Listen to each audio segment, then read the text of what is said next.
He grabbed the rifle case out of her hands and dropped it in the dirt. "Wrong place, sweetheart," Staff Sergeant Ethan Briggs said, and kicked it across the gravel while the whole Oceanside range watched. The gray-haired woman didn't flinch, didn't bend to pick it up. She just looked at him calm as still water, and that calm should have terrified him. It didn't. He laughed. The crowd laughed. "You'll miss," he sneered. "You'll miss bad." In 10 minutes, 5 rounds through one hole would erase that smile forever. He just didn't know it yet. Before we go on, I want to ask you something simple. If you believe respect should be earned and never demanded, hit that subscribe button and stay with me all the way to the end of this story because it gets better with every part. And do me one small favor, drop a comment and tell me what city you're watching from right now so I can see just how far this story has traveled.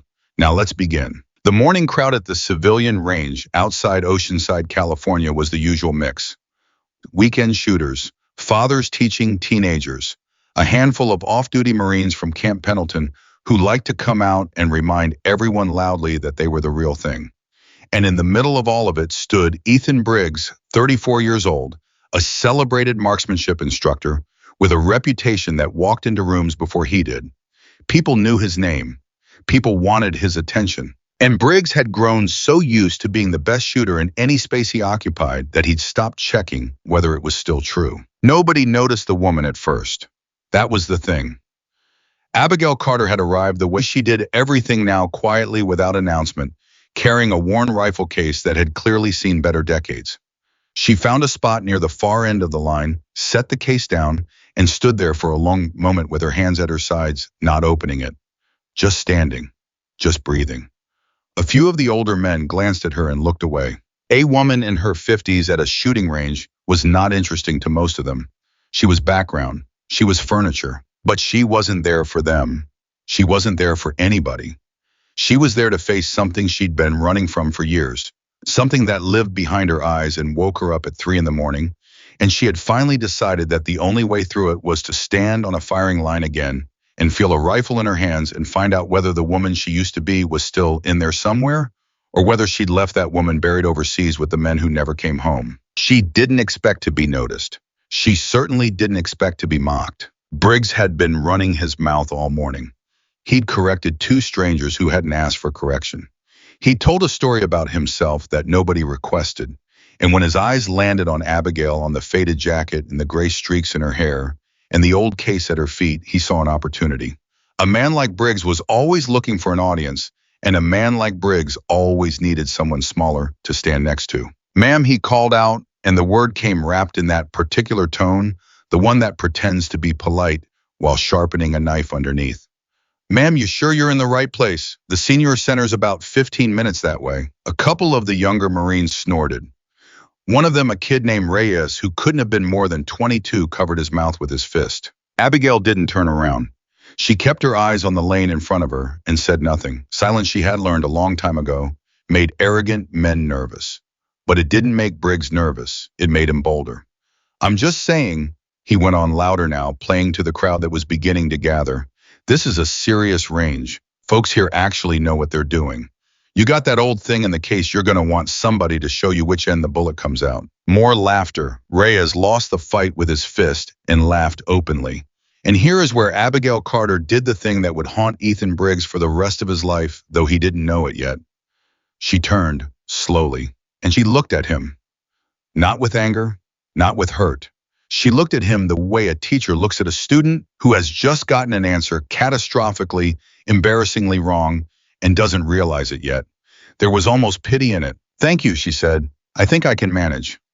That should have been the end of it. Any man with an ounce of instinct would have read that look, would have felt the temperature in the air shift, would have backed off. But Briggs heard only a quiet woman declining to fight back, and to a man like him, that was blood in the water. "You think you can manage," he repeated, grinning at his audience. "You hear that, fellas? She thinks she can manage." He took a few steps closer, hands spread wide, performing now. "Tell you what, how about a friendly little contest, you and me? 5 shots each. Whoever puts the tightest group on paper wins. Loser buys lunch for the whole range." He turned in a circle, soaking up the attention. "Come on, it'll be educational. For her." The crowd loved it. Somebody whistled. Somebody else said, "Do it, Sergeant." And Reyes, emboldened, called out, "Easy money, Staff Sergeant, easy money." Abigail looked at the rifle case at her feet.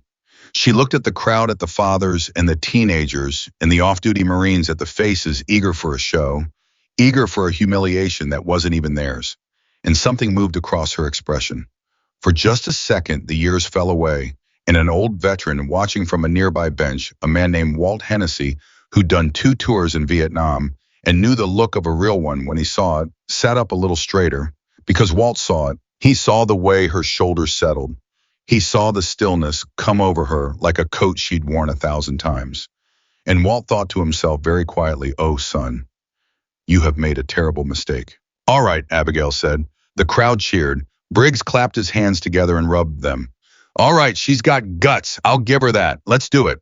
You want to borrow a real rifle, or you going to shoot that antique?" "I'll use my own," she said. "Suit yourself." She knelt, she opened the case.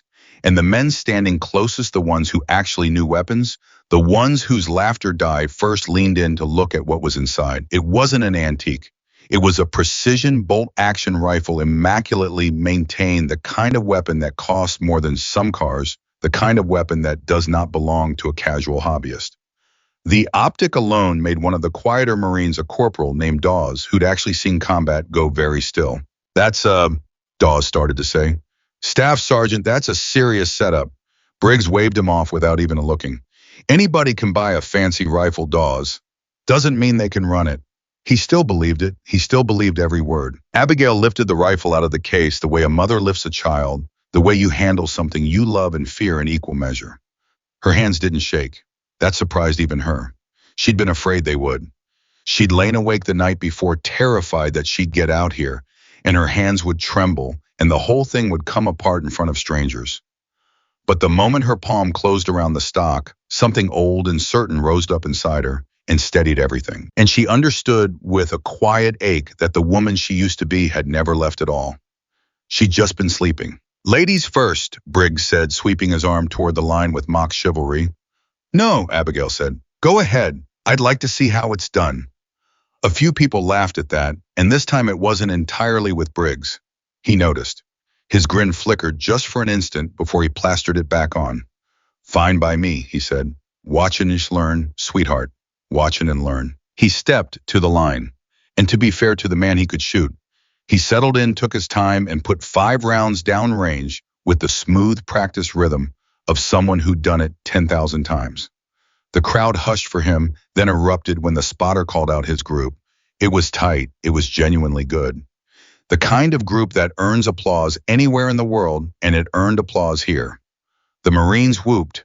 Reyes pumped his fist. Briggs stood and turned to the crowd and took a bow, an actual bow, and pointed at Abigail. "Beat that," he said. "I dare you." Abigail didn't react to the bow. She didn't react to the cheering. She walked to the line, and the moment she lowered herself into position, every veteran in that crowd felt the same cold finger run down the back of their necks. Walt Hennessy muttered something under his breath. Dawes the corporal whispered, "Oh no," though he couldn't have said why. It was her body. That's what they saw. Briggs had good form. Abigail had something else entirely, something that couldn't be taught in a 6-week course, something that only comes from years of doing the thing when your own life and the lives of others depend on getting it right. Her breathing slowed until you couldn't see her chest move. Her cheek welded to the stock like it had grown there. Her finger found the trigger without searching for it. She didn't fidget. She didn't adjust and readjust. She just became part of the rifle, and the rifle became part of the ground, and the ground became part of the earth. And for a moment, the entire range seemed to hold its breath along with her. Briggs was still grinning, but the grin was working harder now. Shot 1, the sound cracked across the range and rolled out into the morning. Down at the target, a single hole appeared dead center. Nobody said anything. That was the first strange thing. A perfect shot usually gets a reaction, even a small one. But the crowd had gone quiet because some animal part of them had started to understand what they were watching before their minds caught up. Shot 2. Another crack. And this is the part that made Dawes the corporal grab Reyes by the arm. Because there was no second hole. The second round had gone through the first. The same hole, just a little wider now. Reyes stopped laughing. Shot 3. The crowd was silent now, completely silent. The kind of silence that has weight to it.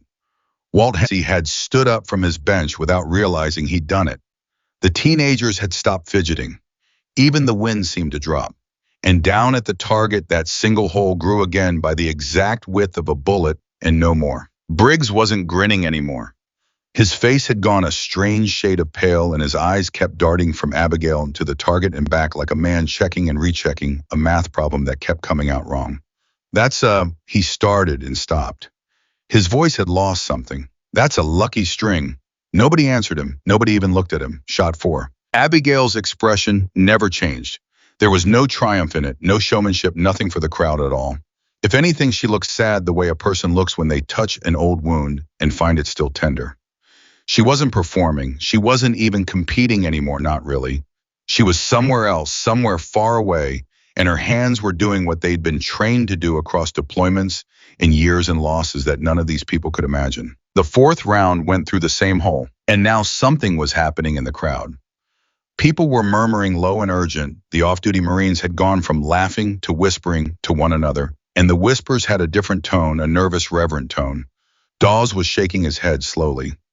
Walt Hennessy had tears standing in his eyes, and he didn't fully understand why, except that he was watching something he hadn't seen in 50 years, something he thought had gone out of the world. "Who is she?" somebody behind Briggs asked, and the question hung there. Briggs heard it. He heard it, and it landed in his stomach like a stone, because it was a question he didn't have an answer to. And worse, it was a question that meant the crowd had stopped seeing the woman he'd told them to see and started seeing the woman who was actually there. "She's nobody," Briggs said, but it came out weak. "She's just some lady." Shot 5. The final crack rolled across the range and faded into nothing. And then there was a silence so total you could hear the flag rope clinking against its pole in the parking lot. Every eye went to the target as it came back on the line. 5 rounds, 1 hole. Not 5 holes close together, not a tight cluster, one single ragged hole slightly larger than a bullet that all 5 rounds had passed through one on top of the other as if she'd fired the same shot 5 times. The kind of group that instructors show photographs of and tell their students they will likely never see in person.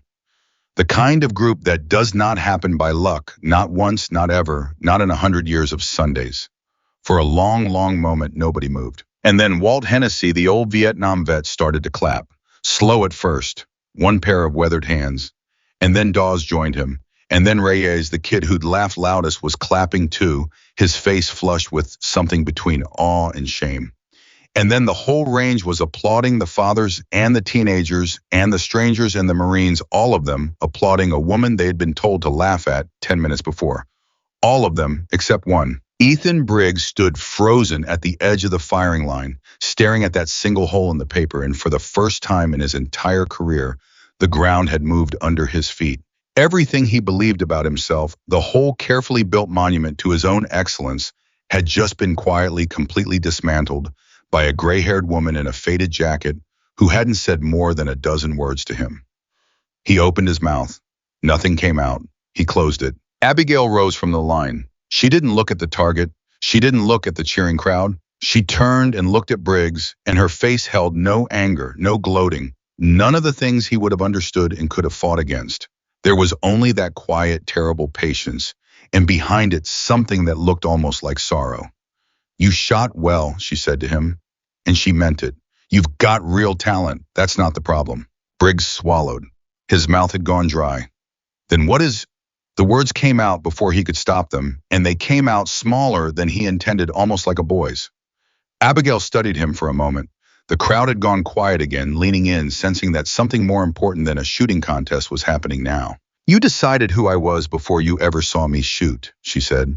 "You looked at my hair and my jacket and my age, and you wrote the whole story in your head. And then you stood up in front of all these people and told it like it was true." She paused. "How many times do you think you've done that?" "To how many people?" Briggs didn't answer. He couldn't. The question went into him like a splinter and stayed there. "I'm not telling you this to win," Abigail said. "I already did that. I'm telling you because somebody told it to me once a long time ago when I was young and sure of everything, and it saved me from becoming the kind of person who breaks people for sport." She bent and began to settle the rifle back into its case, her movements unhurried. "You're not a bad shooter, Sergeant.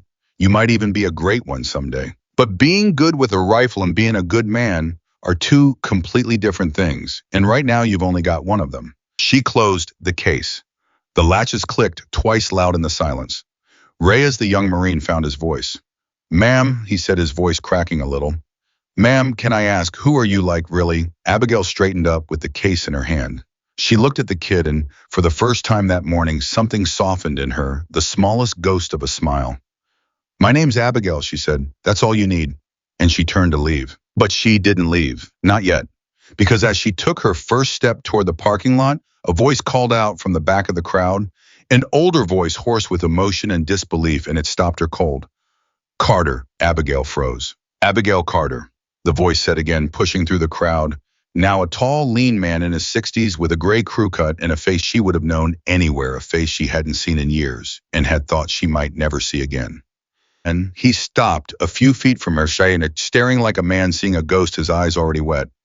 My God, it is you. Abigail's composure, the calm that had carried her through 5 perfect shots in a crowd full of strangers, cracked straight down the middle. The rifle case slipped half an inch in her grip. Marcus, she whispered. And the crowd, who had no idea what they were witnessing, who only knew that something enormous was happening, went absolutely silent as the two of them stood there. And Ethan Briggs, watching from the firing line, felt the floor of his certainty give way one final time. Because the name the old man had spoken meant nothing to him, but the way he'd spoken, it meant everything. It was the way you say the name of a legend. It was the way you say the name of someone you'd followed into hell and back.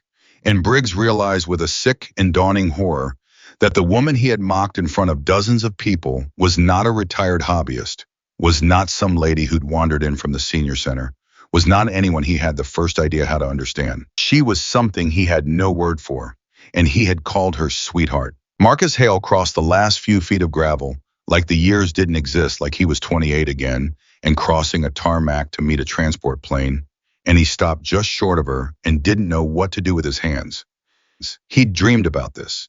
He'd had this exact moment in his head 100 times in the dark, and in every version of it, he knew exactly what he'd say, and now that it was real, every word he'd rehearsed had evaporated. They told me you were gone, he said finally. His voice broke on the last word.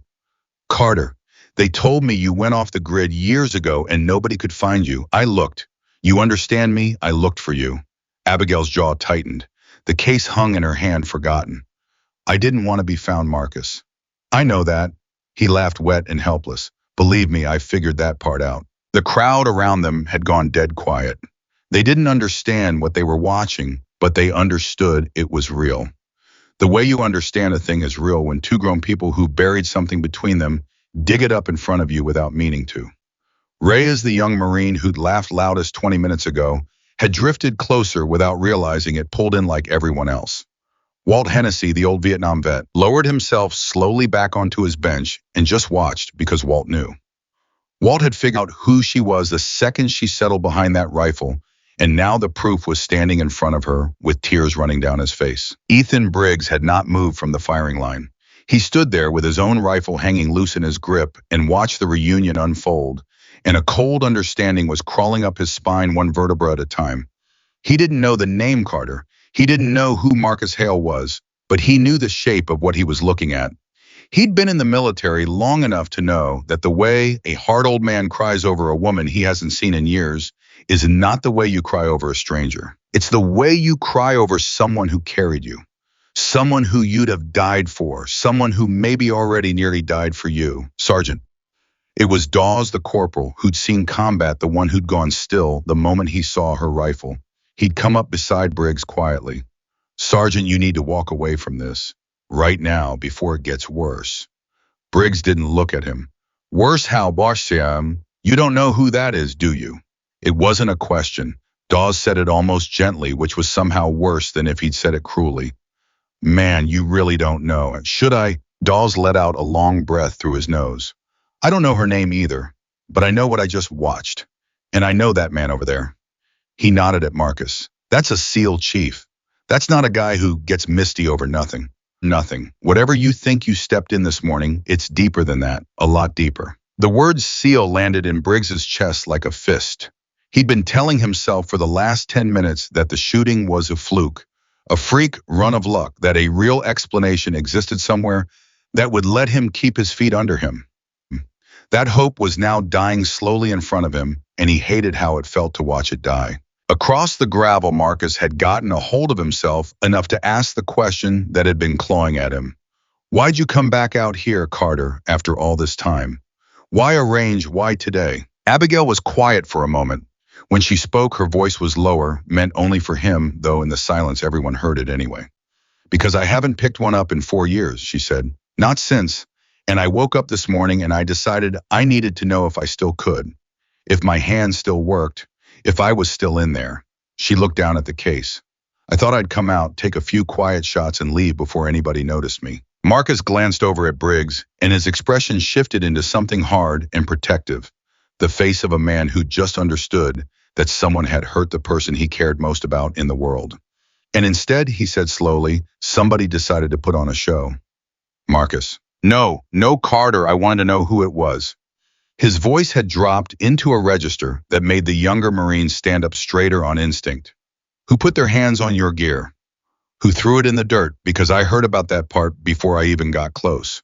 Folks were already talking. The crowd's eyes moved almost as one to Briggs. And here is the thing about a man like Ethan Briggs. Pride doesn't let go easily. It would have been so simple in that moment to do what Dawes told him and walk away. To eat the loss, swallow the embarrassment, and disappear into the parking lot. But pride had been the load-bearing wall of his entire personality for 34 years, and a man does not watch that wall come down without throwing his whole body against it first. So instead of walking away, Briggs walked forward. That'd be me, he said, and his voice came out too loud, too forced, a man performing confidence he no longer felt. I gave the lady a hard time. Didn't think she belonged. Turns out she can shoot. He spread his hands in a parody of graciousness. I'll own that. Good string of shots, ma'am. Real good. But let's not turn a friendly contest into a federal case. Marcus turned to face him fully, and something in the older man's stillness made Reyes take a step back. A friendly contest, Marcus repeated. That's right.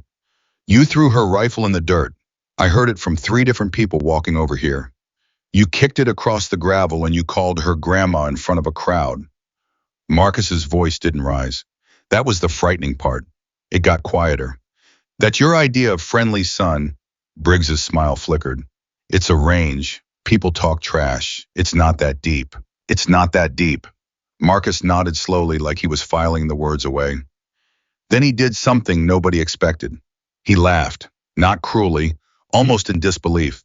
He turned and looked at the crowd, at all the faces hanging on every word, and he asked them a question. How many of you watched this man humiliate this woman before she ever fired a shot? Silence. And then from the bench, Walt Hennessy raised his hand, just lifted it the way you do in a church or a courtroom.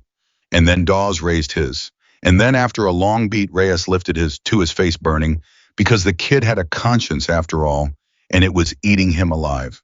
Briggs watched the hands go up and felt something close to panic. The crowd was no longer his. He'd lost them, every one of them, and he didn't know the moment it had happened. You see, Marcus said, turning back to him, where I come from, man owns his mess to the person he made it with, not to the audience. Her. He pointed at Abigail. You don't owe these folks an apology. You owe her one, and not the kind you just gave. Marcus, Abigail's voice cut in firm. Stop. He turned to her, surprised. I don't need you to fight this for me, she said. I never did. That was always the problem with you. You know that you always wanted to carry things that weren't yours to carry.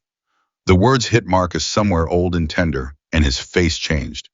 Somebody had to, he said quietly. You sure as hell never let anybody else. For a moment, the two of them just looked at each other, and a whole history passed between them that nobody else could read, years of it, the weight of things done and not said.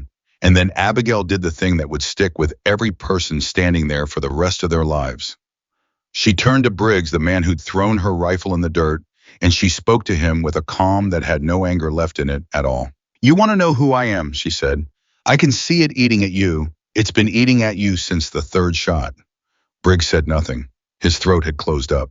I'm not going to tell you, Abigail said. Not because I'm ashamed of it, because telling you would let you off the hook, and I don't think you've earned that yet.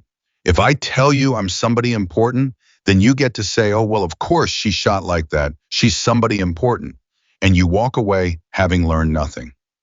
She took a step closer to him. But that's not the lesson. The lesson is that you didn't know who I was, and it shouldn't have mattered. You should treat the nobody from the senior center exactly the way you treat a war hero, because you can't ever know which one is standing in front of you. That's the whole thing, Sergeant. That's the only thing. Briggs opened his mouth, closed it. He looked in that moment less like a celebrated instructor and more like a man who'd just been shown a photograph of himself he didn't want to see. What do you want me to say? He managed. I don't want you to say anything, Abigail said. I want you to go home and think about every person you've ever decided wasn't worth your respect. And I wanted to keep you up tonight. She turned away from him.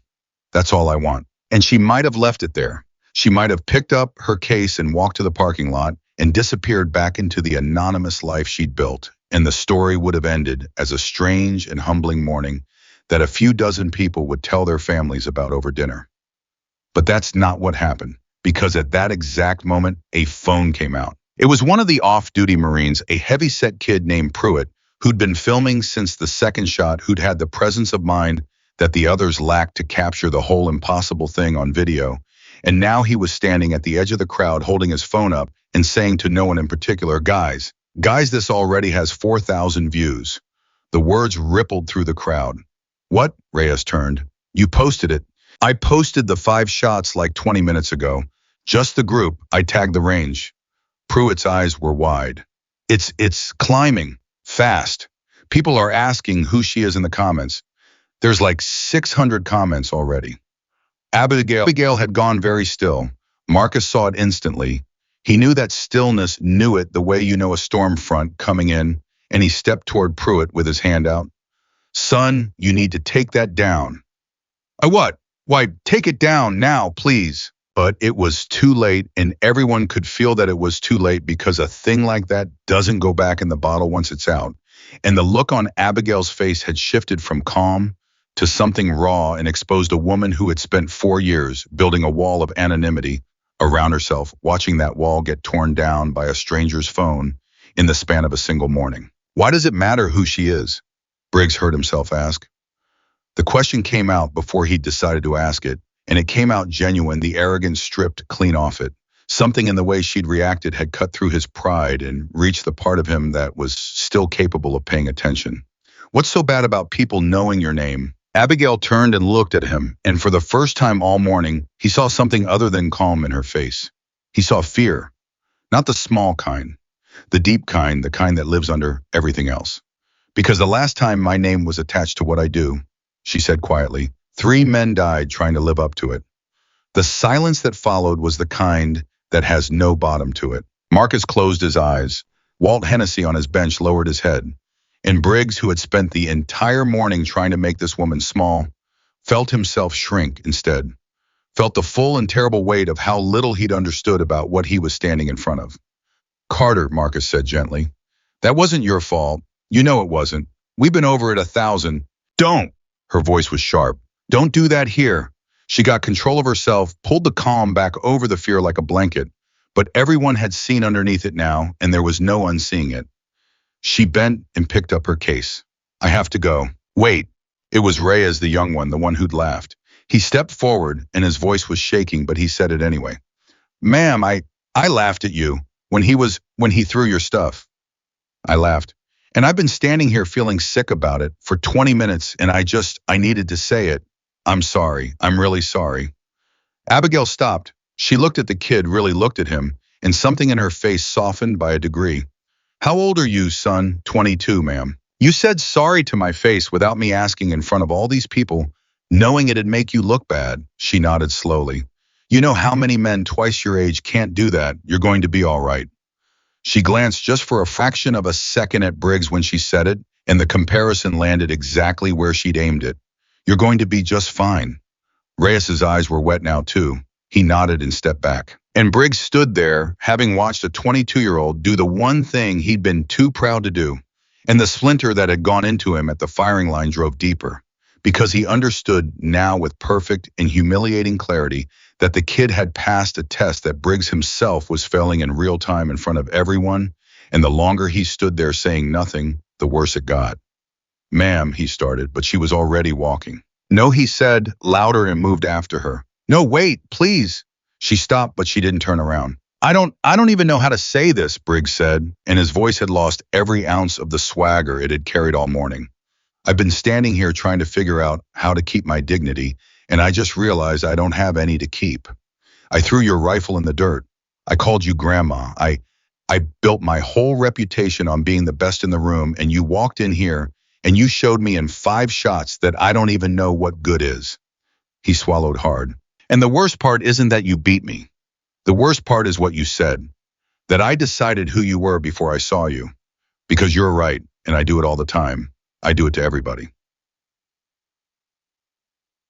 Abigail turned around slowly. The crowd had gone silent again, but it was a different silence now, the kind that holds its breath. That sounded almost like an apology, Sergeant, she said. It's the start of one. Briggs's jaw was tight. I don't know how to do the rest of it yet. I've never had to. And for the first time that morning, something passed across Abigail Carter's face that wasn't calm and wasn't fear and wasn't sorrow. It was the faintest flicker of respect, given grudgingly, given carefully, the way you'd hand a match to a man you weren't sure could be trusted with fire. Then you've got somewhere to start, she said. She looked at Marcus. She looked at Reyes, at Walt on his bench, at the crowd full of strangers who'd come to laugh and stayed to learn something none of them had words for yet.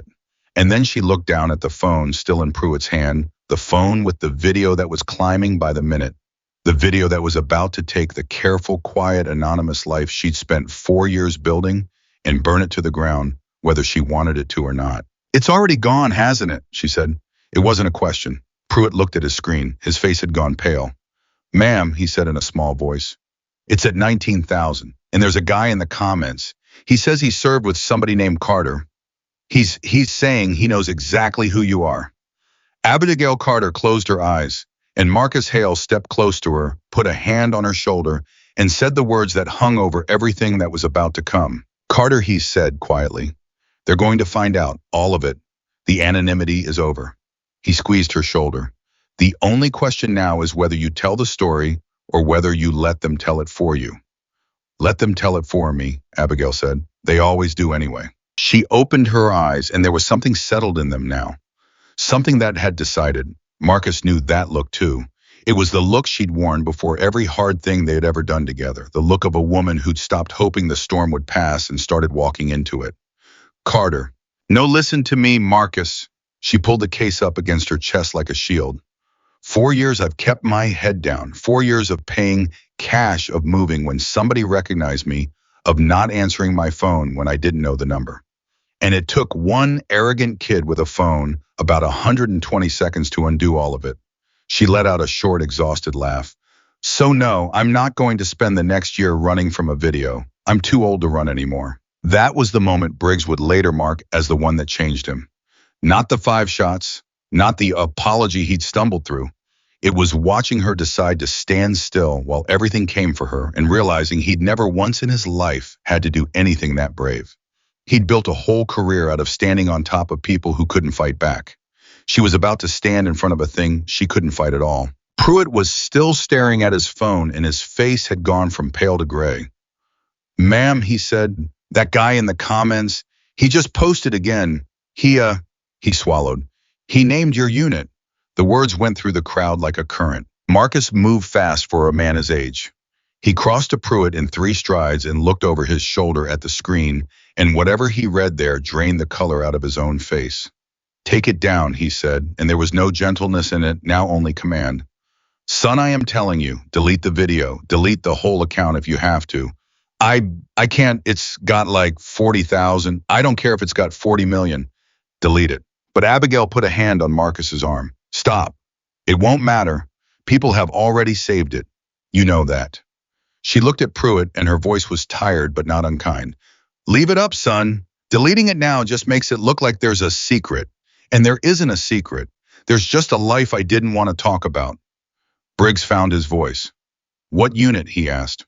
What did he name? Nobody answered him, and the not answering told him more than any answer could have. Dawes the corporal had drifted over to look at the screen, and now he stepped back from it like it had burned him, and he looked at Abigail with an expression Briggs had never seen on the man's face before.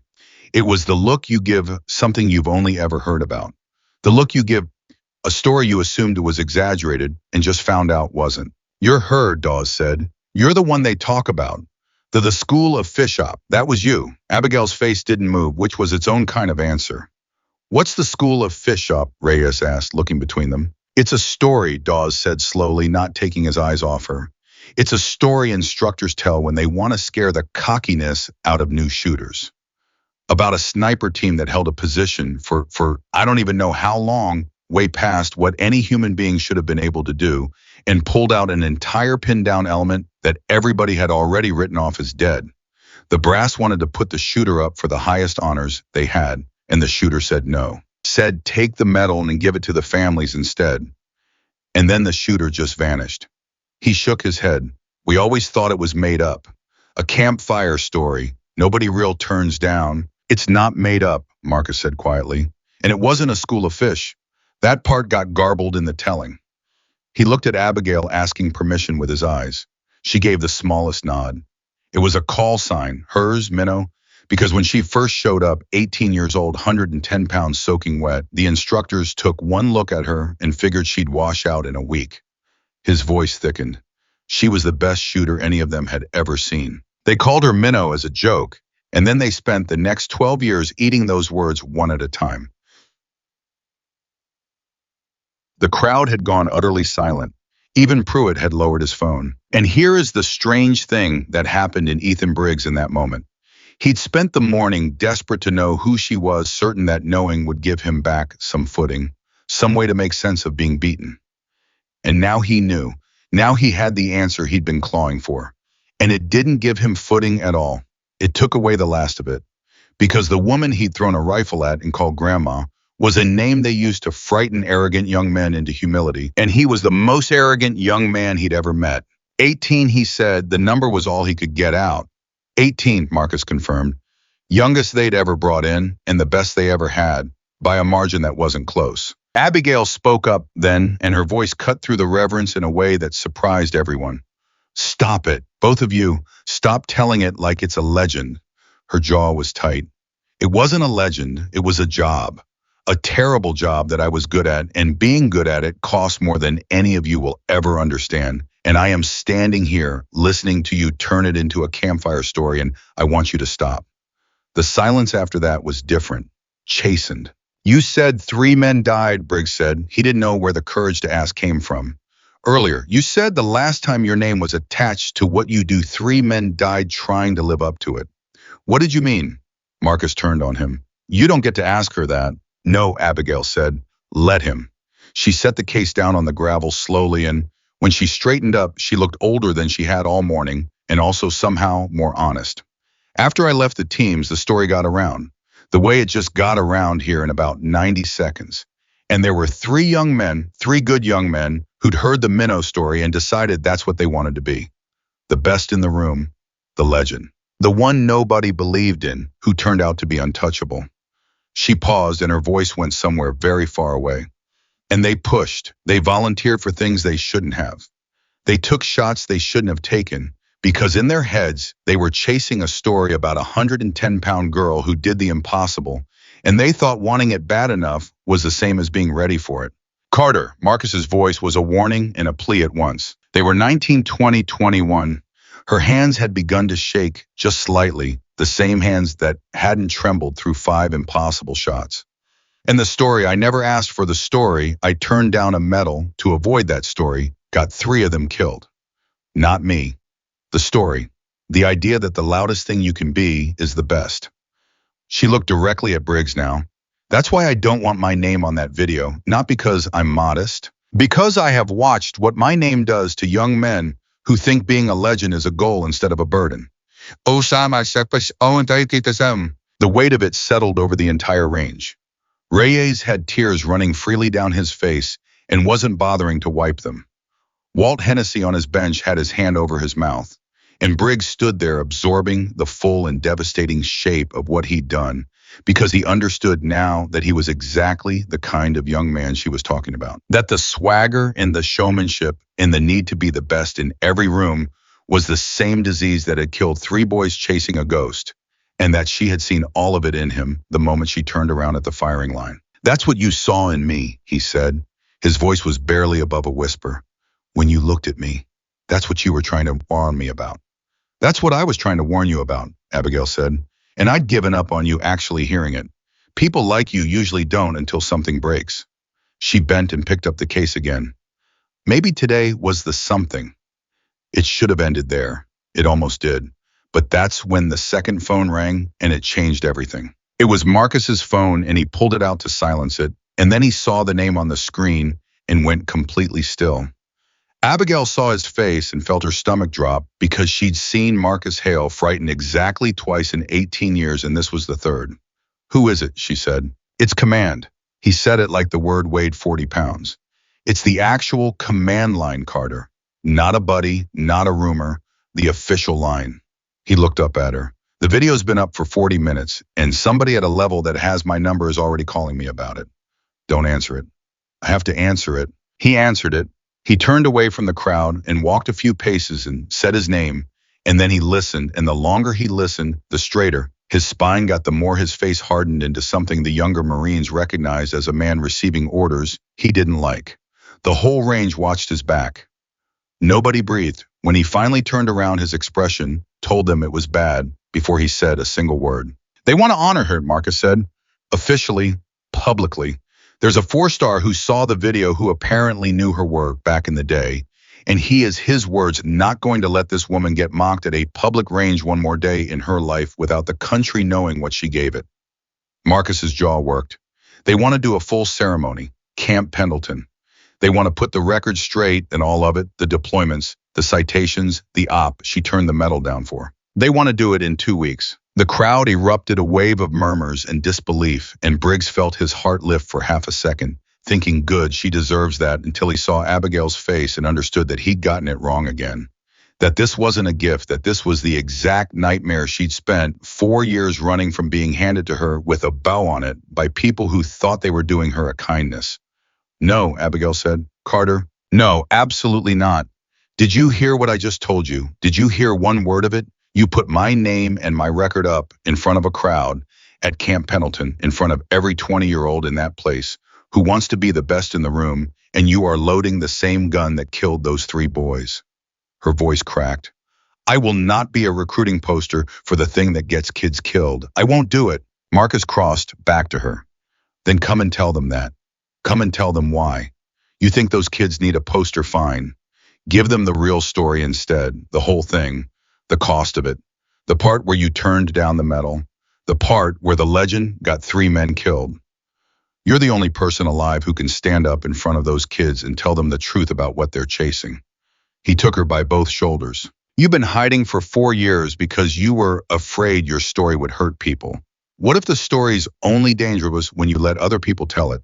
What if you telling it is the thing that saves the next 3? Abigail stared at him, and for the first time the certainty in her face wavered. Briggs, watching, felt the words land on him too, because he was one of the people who'd been telling stories.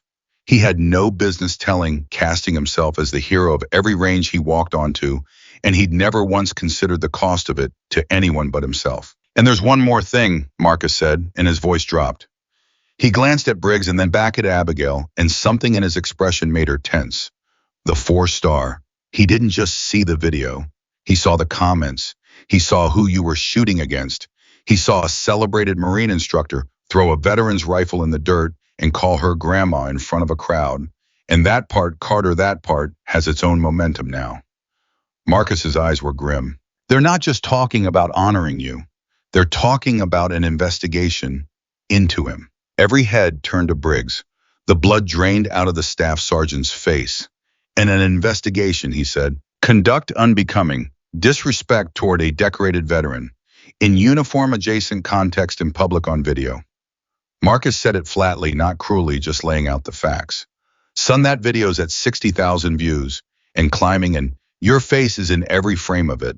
You didn't just lose a shooting contest this morning. You may have ended your career." He paused. "And the only person on this earth who could speak up for you, who could tell them you owned it and you tried to make it right, is the woman whose rifle you threw in the dirt." The silence that followed was absolute. Briggs looked at Abigail, and Abigail looked back at him, and on her face was the calm she'd worn all morning. Except now Briggs understood what that calm actually was. It wasn't coldness, it was the stillness of someone who had decided long ago that the measure of a person isn't taken in their best moment, but in what they do standing in the wreckage of their worst one. You should let them burn me, Briggs said quietly. After what I did, you should let them. And Abigail Carter, the woman everyone had mocked, looked at the man who'd mocked her loudest and said the words that no one standing there expected, the words that hung over everything still to come. Maybe I should, she said, but that's not who I am. The question, Sergeant, is whether you're finally ready to find out who you are. 2 weeks later, Ethan Briggs stood in a hallway at Camp Pendleton in his dress uniform, waiting to find out whether he still had a career, and he had never in his life been so afraid of a closed door. He'd had 14 days to think. 14 days of his phone buzzing with messages from men he'd considered friends who now wanted distance from his name. 14 days of the video climbing past 2 million views, past 3. The comments full of strangers calling him every name there was. 14 days of replaying that morning on a loop, the rifle in the dirt, the word grandma, the easy cruelty of it. And discovering that the more he looked at the man in that video, the less he recognized him and the more he hated him. The disciplinary board had convened that morning. They'd called witnesses. Dawes had testified honest and plain about what he'd seen. Pruitt had submitted the unedited footage. And the whole time Briggs had sat there in a hard chair and waited for the one witness whose word would decide everything. The one person who could either end him or save him, and she hadn't come. The board had broken for lunch.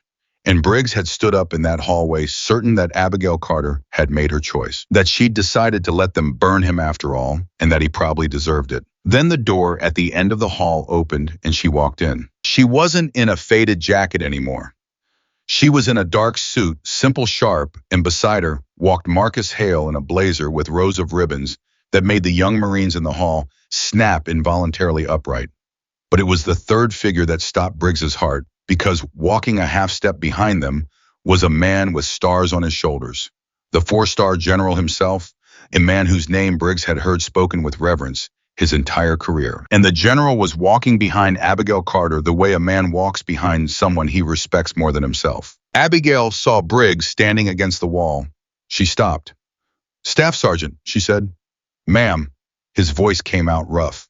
"I didn't think you were coming." "I almost didn't." She studied him for a moment. "I sat in the parking lot for 20 minutes trying to decide whether to walk in. Marcus thought I should. I wasn't sure." "What changed your mind?" She glanced at the general, then back at Briggs. "Nothing's changed it yet. That's the truth. I haven't decided what I'm going to say in there." She let that sit. "I wanted to look at you first, before I decided." And Briggs understood that he was right now in this hallway being weighed. That whatever she saw in his face in the next 10 seconds would determine the rest of his life. And the old Briggs, the swaggering instructor, would have known exactly how to perform contrition, exactly what to say to save himself. But that man had been dying for 2 weeks, and what came out of Briggs instead was something he didn't plan. "Don't save me," he said. Abigail's eyebrows lifted just slightly. "I mean it." His jaw was tight and his eyes were wet, and he didn't care who saw it. "I've been sitting in there all morning, hoping you'd walk in and fix this for me. And about an hour ago, I realized that's the most disgusting thing about me. That even now, even after everything, my first instinct is to find somebody stronger to stand behind. That's what I did to you. I found somebody I thought was weaker to stand in front of to make myself look big. And now I'm looking for somebody stronger to hide behind." He shook his head. "So don't. Whatever you were going to say in there, say the truth. If the truth ends me, then I should end. I threw your rifle in the dirt. I don't get to be saved from that just because I cried about it after." For a long moment, the hallway was dead silent. Marcus was watching Briggs with an expression that had shifted against his will toward something like surprise. And the general, the 4-star, was watching too, with the flat, unreadable patience of a man who'd spent 40 years learning to tell the real ones from the actors. Abigail looked at Briggs for what felt like a very long time. "Huh," she said finally, quietly, almost to herself.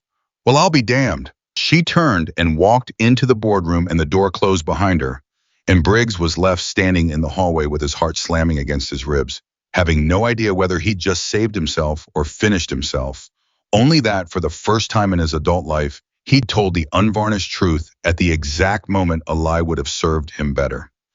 Inside the room, the board reconvened, and Abigail Carter took the witness chair. What happened next, the men in that room would talk about for the rest of their careers. The senior officer leading the board, a colonel with a reputation for being hard and fair, in equal parts asked her to state her name and her relationship to the incident. And Abigail said her name, and then she said something nobody expected.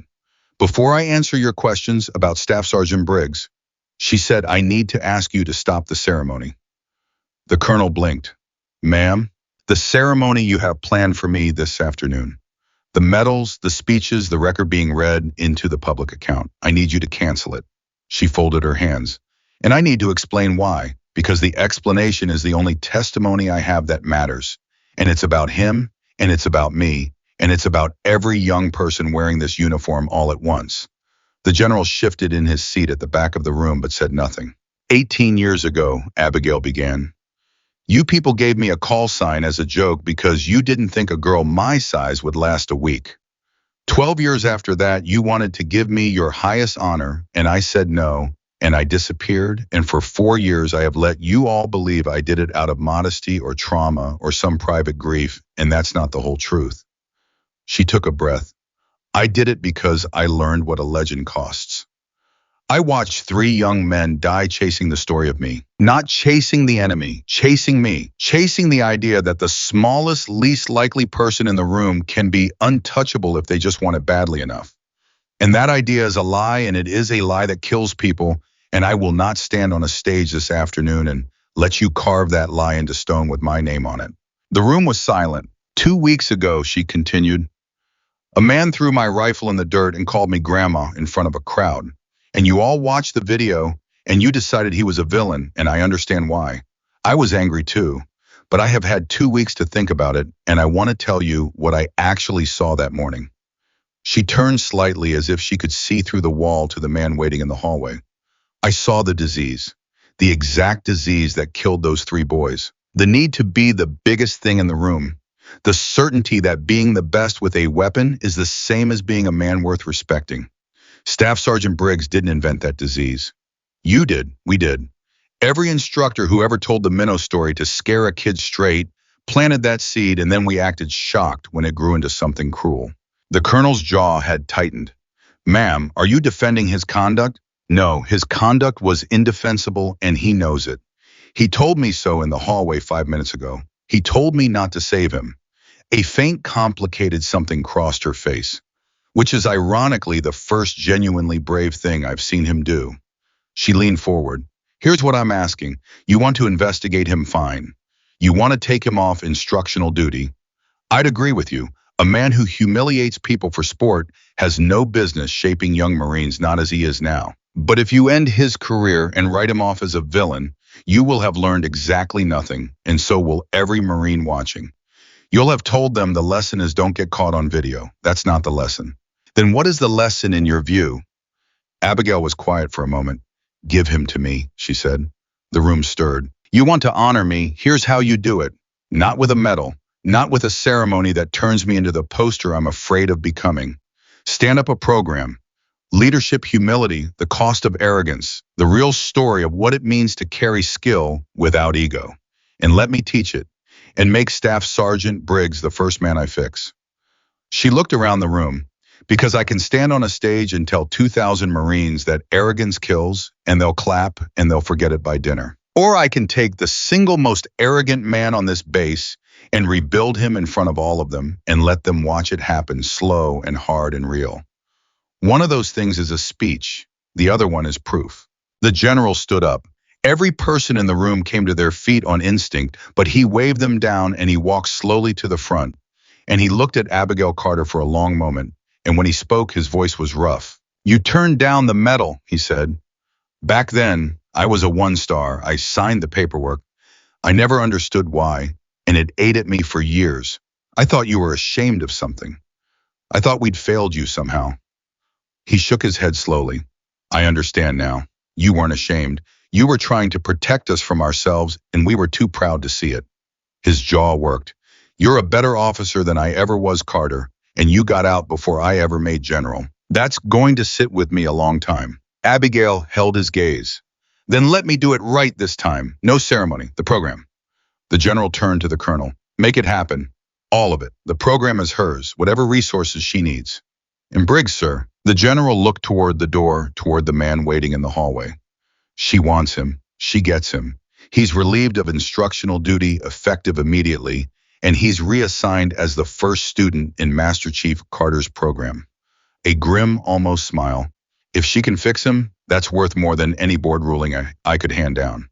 And if she can't, he shrugged, then she'll have learned what we should have learned about him a long time ago. It was over in less than a minute. The thing Briggs had been dreading for 2 weeks, the thing that had kept him up every night, decided in the time it takes to pour a cup of coffee. And nobody had told him yet. They found him in the hallway, right where she'd left him, standing rigid against the wall. And when the door opened and Abigail walked out, his face was the face of a man waiting to hear the verdict on his own life. Well, he managed. You're off instructional duty, Abigail said. Effective now. You're done teaching. Something in him collapsed quietly. Okay, he said. His voice was steady, which surprised him. Okay, I understand. Thank you for being honest with them. He turned to go and Abigail let him take 2 full steps before she spoke again. I didn't say you were getting out, Sergeant. He stopped. You're not teaching anymore. You're learning. She walked up beside him. There's a new program, leadership, the cost of ego, the things they should have taught all of us and never did. I'm running it. She paused. And you're my first student, the general's orders. Effective immediately. Briggs turned around slowly. You're student. That's right. Why, he said. The word came out cracked. After everything, why would you take that on? Why would you spend your time on me? You don't owe me anything. You owe me less than anything. And Abigail Carter looked at the man who'd thrown her rifle in the dirt, the man she'd beaten with 5 impossible shots, the man she could have ended with a single sentence in that room and chose not to, and she gave him an answer that took the last of the swagger out of him for good. Because somebody did it for me once, she said quietly.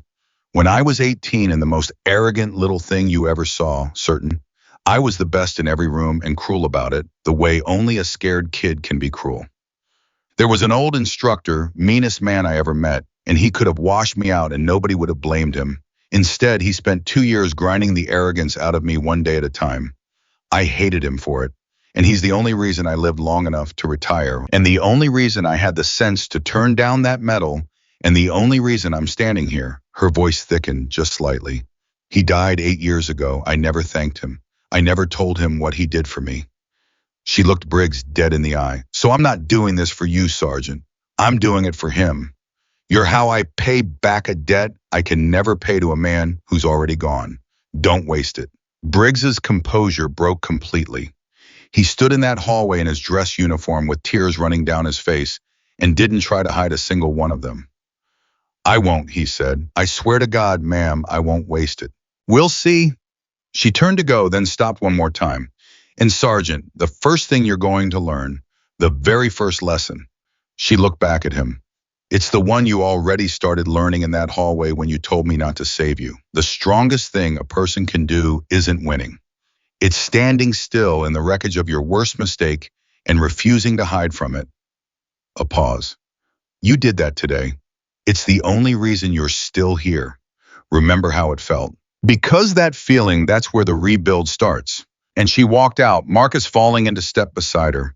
The general behind them both, and Ethan Briggs stood alone in the hallway of Camp Pendleton, a man stripped of everything he'd built his identity on, weeping openly and feeling underneath the wreckage, the first faint and unfamiliar stirring of something he'd never had before. The beginning of a man worth respecting. The first day of the program. Briggs walked into the classroom expecting to be broken, and instead Abigail handed him a broom. Sweep it, she said. He stood there holding the thing, certain he'd misheard. Ma'am. The floor, sweep it, the whole room. She sat down at the back with a cup of coffee and opened a folder. Then wipe down every chair, then you can go home. That's the lesson. That's the lesson. He almost argued. The old Briggs would have. The old Briggs would have said something about how he was a staff sergeant, a marksmanship expert, not a janitor, and how this was beneath him. He felt all of those words rise up in his throat, and then he felt the shame of feeling them, and he understood, standing there with a broom in his hand, that the words rising up were the disease talking.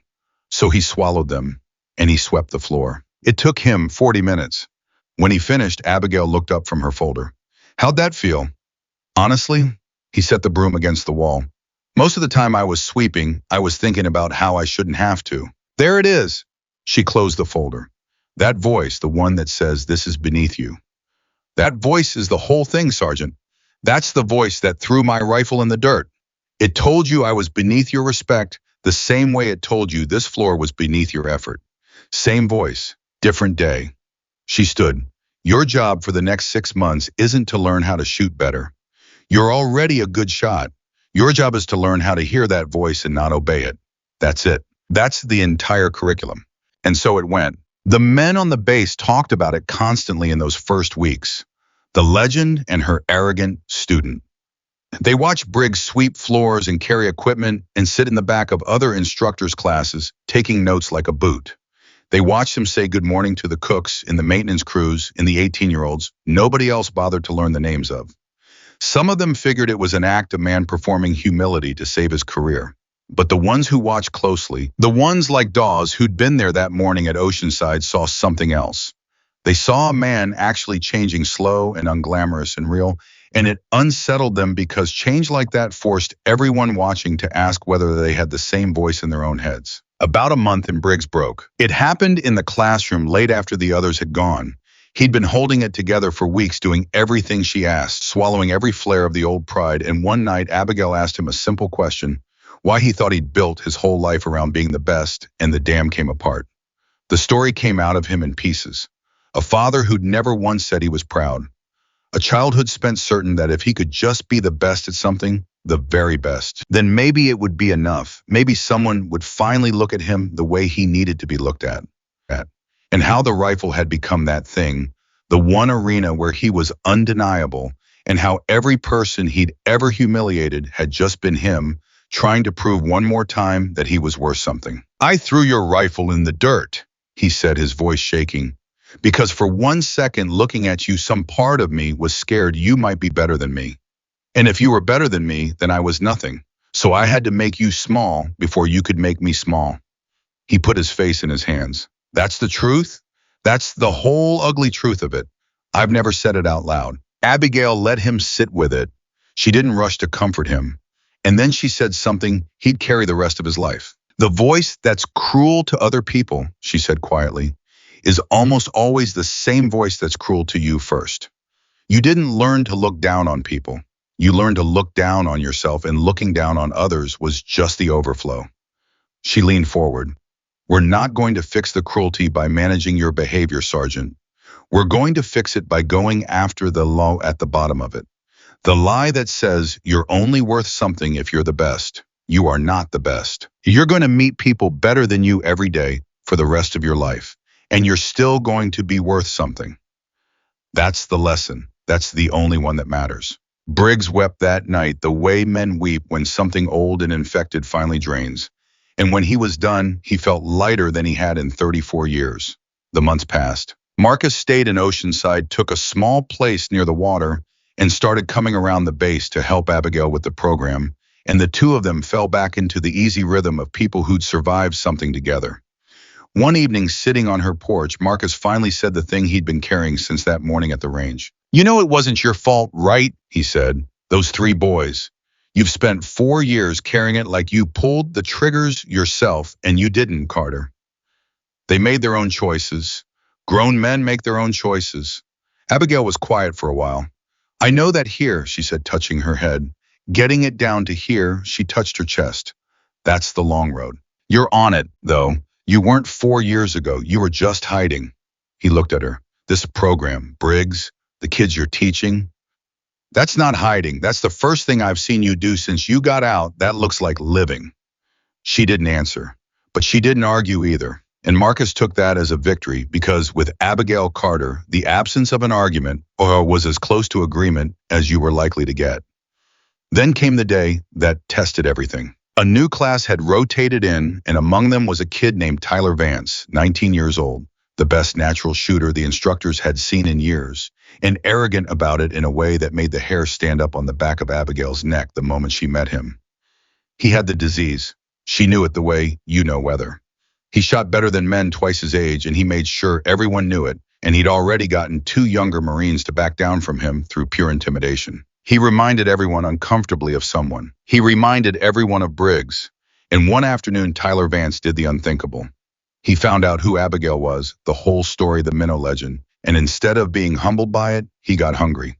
He cornered her after a session and challenged her openly the way Briggs once had, except this kid knew exactly who she was and wanted to beat her anyway. Wanted to be the man who outshot the legend. 5 shots, Vance said, grinning. You and me. I've heard the stories of my whole career. I want to find out if they're real. The room went quiet. Everyone waited to see if she'd accept. And this was the twist nobody saw coming, because Abigail Carter looked at this arrogant 19-year-old, this perfect echo of the man she'd spent 6 months rebuilding, and she said no. I'm not going to shoot against you, son. Why not? Vance smirked, scared. Because beating you wouldn't teach you anything, she said. It'd just make you want it more.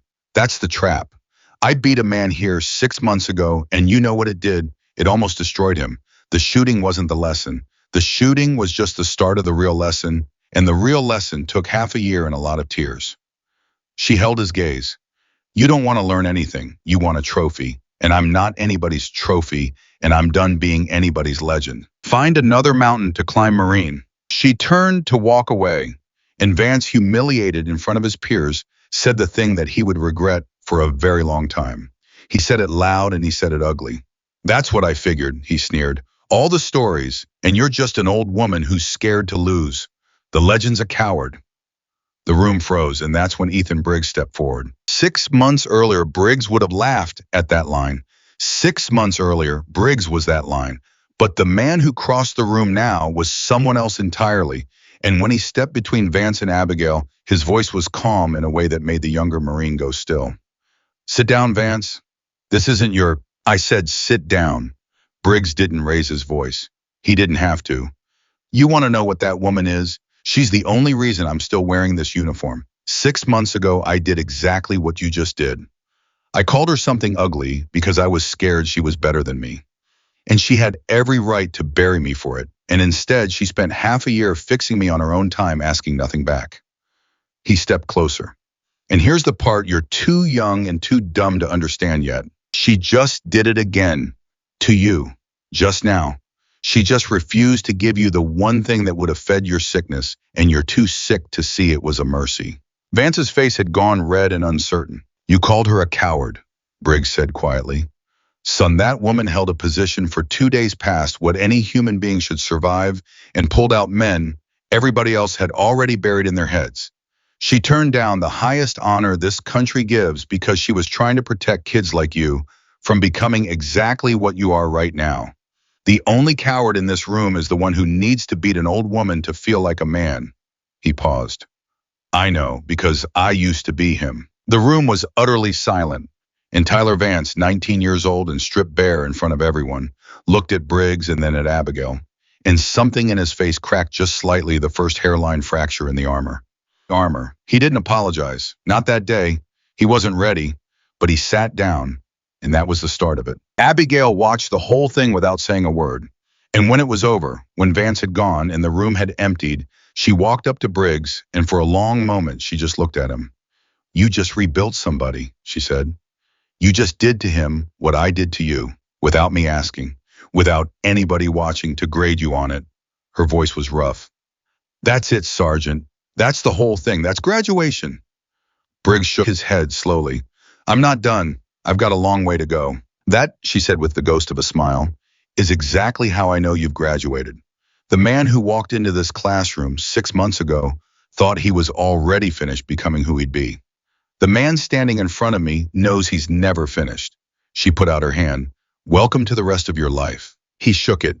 And then, against every instinct of military bearing, he pulled her into an embrace, and the legend and the man she'd remade stood in an empty classroom, holding on to something neither of them had words for. A year later, the program had a name and a waiting list. Officers from other bases came to study it, and Tyler Vance, who'd called her a coward, became its most devoted graduate and went on to teach a version of it himself, and told everyone who'd listen that the worst day of his life, the day he got humbled in that classroom, was the day his real career began. Abigail Carter never did accept a medal.